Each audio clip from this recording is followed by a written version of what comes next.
Good evening, and welcome to the Scientific Adventures of Beardman. Today we're going to be studying rainbows. Rainbows. Rainbows.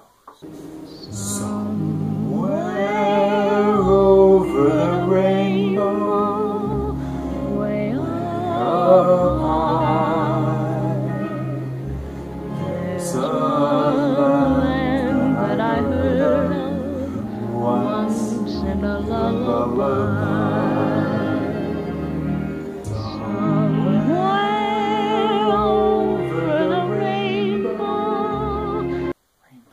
Rainbows, rainbows. We're going to be studying rainbows. In order to do that, we have to learn a few more things about what happens when electromagnetic radiation meets a boundary between air and water. Or you could say sunlight hits a raindrop. So when we have a boundary here, air and water, when light comes in to meet that boundary, we've talked about it reflecting off something like a mirror. We've talked about passing through into the water. What really happens at the surface of that boundary is that some of it is reflected and some of it is transmitted. So we end up with something like this happening. We have a full ray coming in, some portion of that energy is reflected, and some portion is transmitted into the water droplet. Okay, of course, or into the boundary. Okay, now that's one thing. It's just that some is transmitted and some is reflected. Second thing that we need to know is that when we see the water going, the light, when we see the electromagnetic radiation, the light going from the water to the air, we can use Snell's Law, like we learned in the last video, use the angle of incidence, use the index of refraction and figure out the angle that it leaves at. Well, as we keep tilting out, that angle is eventually going to be skimming right along the boundary. Okay, so we reach an angle where it goes right along the boundary. Anything past that, if you've tried to calculate that, you know you get an answer, your calculator just says error, error, or undefined or something like that, because you can't take the inverse sine of something bigger than 1. And once you get past a certain angle, that's what it would give you. Okay, so what happens past that angle?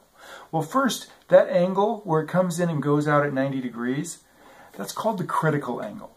Okay, because anything less than that works fine. It leaves, it bends, and it heads out into the air. But anything, but up until that angle, it works fine. At that angle, it goes straight along sideways. And anything past that angle, something must happen. Well, what happens is it can't go into the air, because any of it that tried to go in the air it doesn't work. Okay, it would get destructive interference, you could say. Okay, and so it cancels out and it doesn't go there. That's why we get nonsense out of our calculator. Error, error.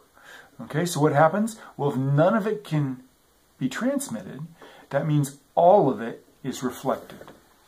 We call this total internal reflection, meaning we're inside of a substance that has a higher index of refraction, meaning the light is traveling slower, and the light, if it's past that critical angle, is unable to leave to the less optically dense or the medium with the lower index of refraction where the light is traveling faster. It can't do that, and so it totally reflects. All the energy is reflected.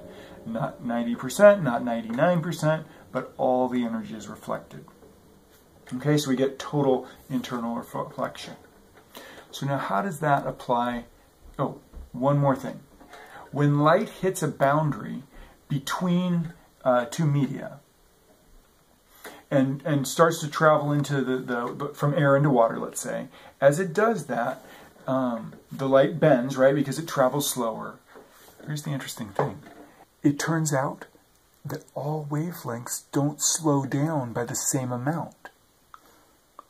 Each wavelength slows down by a different amount, a nice little curve. And so red light travels the fastest in water or glass or something like that, and which means that it bends the least, because its speed in glass or water is more similar to the speed in air.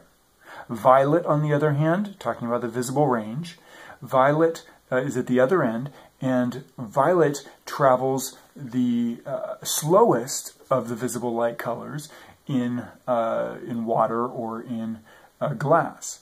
And so it will bend more. Okay, this is why a prism separates the colors of light. As white light comes in, and we work out the Snells Law for the red light, it bends some, okay? But the violet light, which is going to slow down by more, bends farther, okay? And so we get the red going one direction and the violet going the other direction. If we set up the other side so it's non-parallel, that will bend the violet even farther and the red not as far, and we get a nice, beautiful spectrum. Okay? So now how does all of that tie together to give us rainbows? Well, if we have the sun over here and we have the water droplet over here, the light from the sun, the white light from the sun, travels into the water droplet and it refracts. Okay? The red light bending some and the violet light bending more.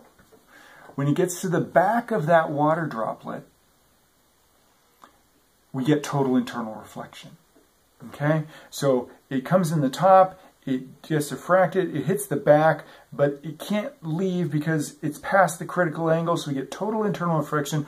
All that light bounces back and bends again on its way back out, sending the red light one direction and the violet light another direction. And all the colors in between, somewhere in between. So now when we look at one droplet, do we see the rainbow? No.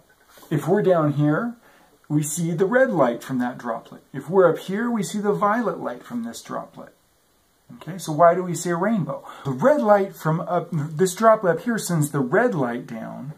Well, the one underneath it, that one is sending the red light down here, but the violet light heads towards us. So when we look there, we see a violet light coming from that droplet.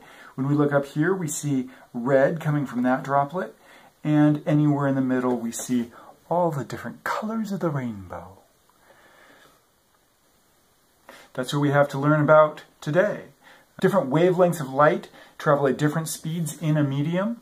In other words, they're slowed by the medium different amounts. And so they're changed from the speed in a vacuum, which is the same for all wavelengths, the same in a vacuum.